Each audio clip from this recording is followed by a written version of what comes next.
Assalamualaikum warahmatullahi wabarakatuh. Perkenalkan, nama saya Muhammad Devin Rizkullah. Saya dari Prodi Sistem Informasi dari Universitas Terbuka di UPBJ Bandung. Di sini saya akan mengerjakan tugas satu dari mata kuliah basis data. Mari kita langsung ke soalnya aja. Di sini kita akan mengerjakan sebuah kasus yang kita harus buat IRD-nya. Kita coba lihat kasusnya seperti apa. Nah, di sini jadi ada kasus untuk membuat IRD dengan contoh kasusnya itu adalah sebuah perguruan tinggi. Yang dimana dalam perguruan tinggi tersebut mahasiswa bisa mengambil mata kuliah yang tawarkan minimal satu, namun bisa mengambil banyak setiap semesternya. Dan setiap mata kuliah hanya bisa diajarkan oleh satu orang dosen saja. Tapi setiap dosen itu bisa mengampu atau mengajar lebih dari satu mata kuliah. Nah, di sini kita harus langsung untuk masuk ke pembuatan IRD-nya saja. Di sini saya menggunakan tools yaitu diagram atau draw.io untuk membuat IRD-nya. Nah, langkah-langkahnya yang pertama itu kita untuk menyusun IRD itu pertama kita harus mengidentifikasi dan menetapkan seluruh entitas yang terkait. Di dalam kasus ini, entitasnya itu ada 3 ya. Jadi ada entitas mahasiswa, entitas mata kuliah, dan dosen. Kita buat dulu untuk entitasnya masing-masing. Nah, untuk entity sendiri dalam IRD, dia didefinisikan dengan menggunakan persegi panjang ya. Di sini berarti tadi ada 3 mahasiswa, terus ada entitas mata kuliah, lalu satu lagi ada entitas dosen.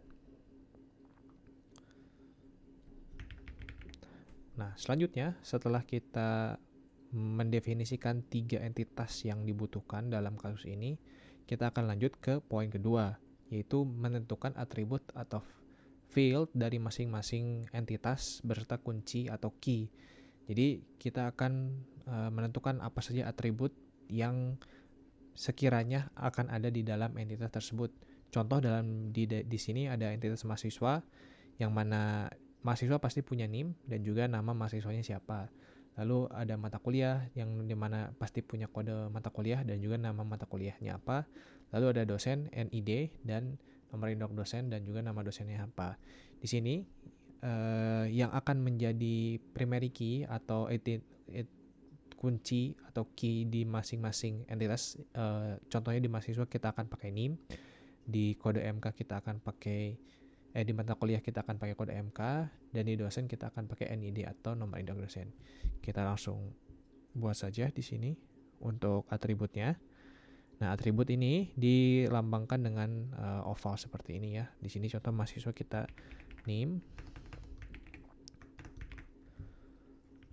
Lalu tadi ada entitas nama mahasiswa. Selanjutnya di mata kuliah itu ada kode mata kuliah dan juga ada nama mata kuliah. Lalu satu lagi di dosen kita punya NID atau nomor induk dosen dan juga kita punya nama dosen. Nah, seperti tadi yang saya jelaskan, kita akan menggunakan NIM, kode mata kuliah, dan NID sebagai primary key atau kunci. Kita akan tandai dengan garis bawah di setiap atributnya. Nah, kita untuk menyambungkan atribut ini ke dalam entitasnya ditandai dengan garis seperti ini. Yang berarti ini adalah atribut dari entitas tersebut. Kita sambungkan satu-satu. Baik. Terus seperti ini. Nah, ini sudah selesai. Kita menyambungkan satu-satu ke dalam atributnya masing-masing. Lalu langkah selanjutnya adalah mengidentifikasi atau menetapkan seluruh himpunan relasi antar entitas beserta foreign key-nya. Contoh di sini adalah mahasiswa di kasus yang tadi. Di sini mahasiswa itu bisa mengambil satu mata kuliah atau lebih di setiap semesternya, dan juga dosen itu bisa mengajar lebih dari satu, tapi mata kuliah itu hanya bisa diajar oleh satu dosen. Di sini berarti mahasiswa ke mata kuliah itu meregistrasi, lalu mata kuliah ke mahasiswa itu diregistrasi, dan mata kuliah yang ke dosen itu diajarkan, sementara dosen itu ke mata kuliah itu mengajar. Cara membacanya ini seperti ini ya. Mahasiswa dengan mata kuliah itu mahasiswa meregistrasi mata kuliah, dan dosen juga dengan mata kuliah itu dosen mengajar mata kuliah. Nah, di sini kita akan buatkan relasi ya, dengan menggunakan relasi di sini. Nah, ini relasi digambarkan dengan gambar belah ketupat seperti ini. Yang tadi itu adalah mahasiswa itu meregistrasi ke mata kuliah. Lalu ini kita akan beri jarak dulu sedikit. Dan dosen itu mengajar. Nah, seperti ini. Lanjut ke tahap selanjutnya, yaitu menentukan derajat kardinalitas relasi. Jadi contoh yang tadi kasusnya itu dari mahasiswa bisa meregistrasi banyak mata kuliah. Berarti secara kardinalitas mahasiswa itu ke mata kuliah itu adalah banyak ke banyak, karena mahasiswanya banyak dan mata kuliah juga banyak.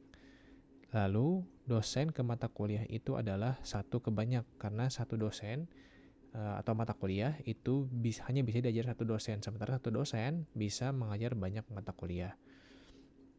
Nah, cara membaca diagramnya seperti ini. Banyak mahasiswa mengeksplorasi banyak mata kuliah, dan dosen ke mata kuliah adalah satu dosen mengajar banyak mata kuliah, dan satu mata kuliah hanya bisa diajar oleh satu dosen. Nah, kita akan hubungkan untuk relasinya. Di sini seperti ini cara menghubungkannya itu dengan dari sini tadi kan mahasiswa ke mata kuliah, dosen ke mata kuliah itu satu ya, hanya satu dosen yang bisa mengajar ke. Di sini kita akan tambahkan. Nah, ini satu dosen, kita akan perbesar biar lebih jelas. Nah, satu dosen bisa mengajar banyak mata kuliah, berarti many. Nah, ini. Nah, ini cara relasi seperti ini. Satu dosen bisa mengajar banyak mata kuliah, dan banyak mata kuliah hanya bisa diajar oleh satu dosen. Lalu untuk mahasiswa ke mata kuliah ini banyak ke banyak, berarti kita akan menggunakan banyak ke banyak.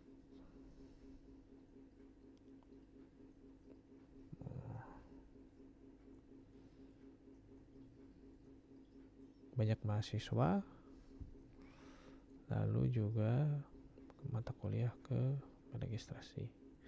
Nah, ini berarti banyak mahasiswa meregistrasi banyak mata kuliah, atau satu mahasiswa bisa meregistrasi banyak mata kuliah dalam satu semester. Kita lanjut ke langkah selanjutnya. Nah, karena tadi relasi dari mahasiswa ke mata kuliah itu banyak ke banyak, maka dari sini ketika relasinya banyak ke banyak, kita bisa direpresentasikan banyak ke banyak itu mahasiswa ke mata kuliah itu dengan membuat entitas baru. Dan misalnya nama entitasnya ini registrasi ya. Dan di dalam registrasi itu menyimpan kode unik dari setiap entitas yang kita relasikan.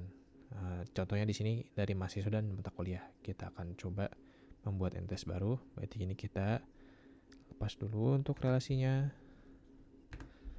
Nah, di sini kita akan membuat entitas baru bernama registrasi. Yang mana tadi registrasi itu mempunyai atau menyimpan dua data dari mahasiswa, yaitu NIM, data uniknya, dan juga data dari mata kuliah, yaitu kode mata kuliah. Nah, seperti ini. Ini akan saya sambungkan ke sini sebagai atribut dari registrasi. Nah, registrasi seperti ini. Berarti di sini kita akan jauhkan dulu sebentar.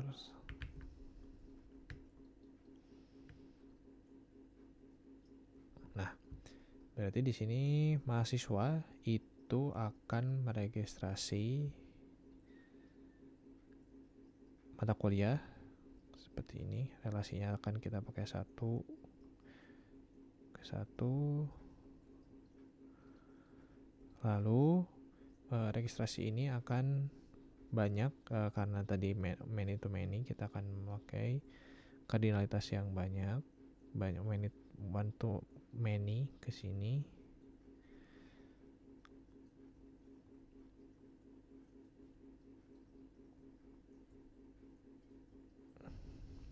Baik. Lalu kita perlu menambahkan satu relasi lagi, yaitu mata kuliahnya akan diregistrasi.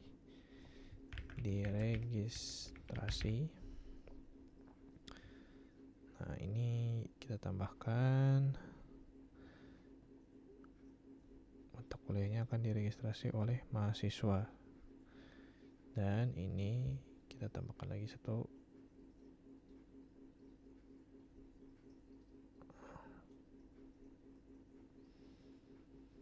Nah, seperti ini. Jadi untuk hasil akhirnya adalah seperti ini ya. Jadi seperti yang kasus yang diberikan tadi, mahasiswa bisa mengambil 1 mata kuliah dalam 1 semester, tapi bisa lebih ya. Dan 1 mata kuliah bisa diajar oleh 1 orang dosen, tapi setiap orang dosen itu bisa mengajar lebih dari 1 mata kuliah.